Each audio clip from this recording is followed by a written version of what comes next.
Hey guys, this is me, your not rich tita. Pakabog siya na tayo intro. Today guys, we will talk about clear skin. Disclaimer na nasa mag-ingon diha. Kung sino ni siya talks clear skin, feeling flawless and whatsoever. Eh, maldita. I'm talking about this guys because I used to believe that clear skin comes from those trending skincare products. Name it, rejuvenating sets, serum, toners, niacinamide, retinol, and whatsoever. But no. Yes, they helped a little. It faded dark spots, dried up those pimples.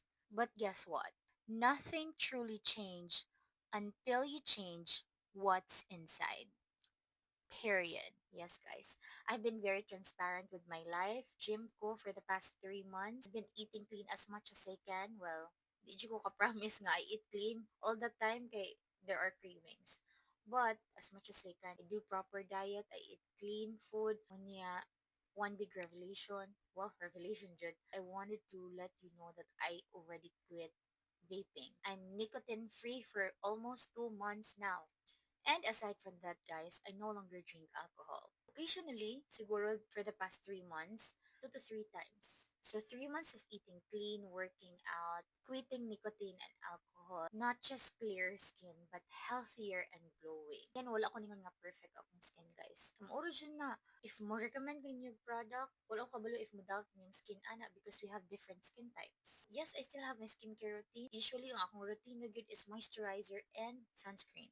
Skincare helps, but the real results comes from within. You don't need a miracle cream, you don't need a miracle skincare product. You just need a healthy routine. I've tried a lot of skincare products, good. Kikinaartihan sad ko.